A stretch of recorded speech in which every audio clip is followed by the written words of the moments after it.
Pusat Komando Amerika Serikat merilis rekaman yang menunjukkan pasukannya menargetkan sebuah drone Iran saat perang di Timur Tengah memasuki minggu ke-6, saudara.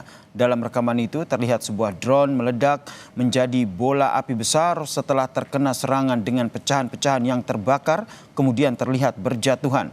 Tanggal dan lokasi pasti dari video yang dibagikan oleh CENTCOM ini tidak dapat diverifikasi secara independen.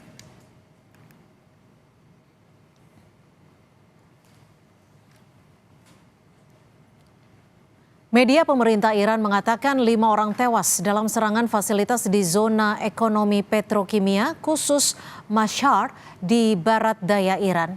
Militer Israel klaim bertanggung jawab terhadap serangan yang terjadi Sabtu pagi.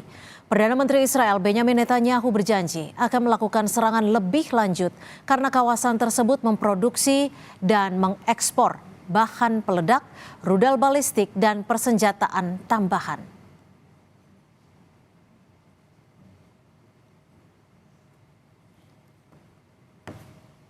Di Beirut, menurut media Lebanon, 4 orang dinyatakan tewas dan beberapa orang terluka dalam serangan Israel di distrik Al-Janah.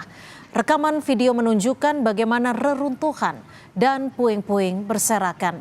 Juru bicara pasukan pertahanan Israel, Aviachi Adrei, mengeluarkan peringatan evakuasi kepada penduduk pinggiran selatan Beirut sebab tentara Israel akan terus menyerang infrastruktur militer kelompok teroris Hizbullah.